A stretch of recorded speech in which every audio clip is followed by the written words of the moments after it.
அனைவருக்கும் வணக்கம்.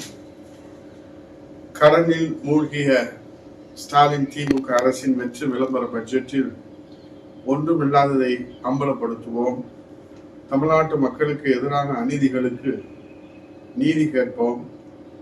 தமிழினமே சிந்திப்பீர், வாக்களிப்பீர் இரட்டைகளை என்பதை 7வது வாரமாக நடைபெறும் மாபெரும் திண்ணை பிரச்சாரத்திலே கழக புரட்சி தலைவி அம்மா பேரவையின் சார்பில் இந்த மாபெரும் பிரச்சாரத்தை இன்றைக்கு ஸ்டாலின் மாடல் வெற்றி விளம்பர பட்ஜெட்டில் எவருக்கும் எதுவும் இல்லை என்பதுதான் இன்றைக்கு இந்த ட்ரெண்டிங் ஆகி கொண்டிருக்கிறது.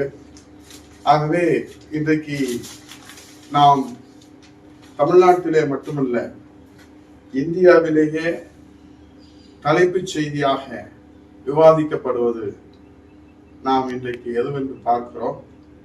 2 தினங்களுக்கு முன்பாக தமிழ்நாட்டினுடைய இரும்பு மனிதர், 8 கோடி தமிழர்களுடைய ஒரே நம்பிக்கை, உலக தமிழர்களின் அடையாளம் புரட்சி தமிழர் ஐயா எடப்பாடியார் அவர்கள் இந்திய தேசத்தினுடைய இரும்பு மனிதர் என்று வர்ணிக்கப்படுகிற மாண்புமிகு மத்திய உள்துறை அமைச்சர் அமித்ஷா அவர்களை நேரிலே சந்தித்தது இன்றைக்கு இந்திய நாட்டிலே கவனத்தை ஈர்த்திருக்கிற தலைப்புச் செய்தியாக இருப்பது ஏன் என்று நாம் எண்ணி பார்க்கிறோம்.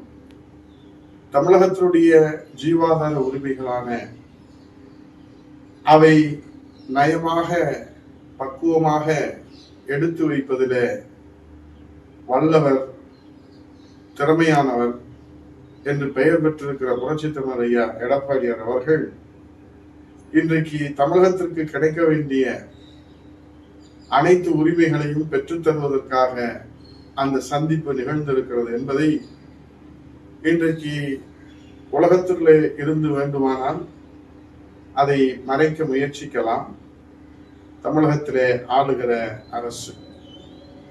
ஆனால் உண்மை ஒரு நாளும் மறைக்க முடியாது.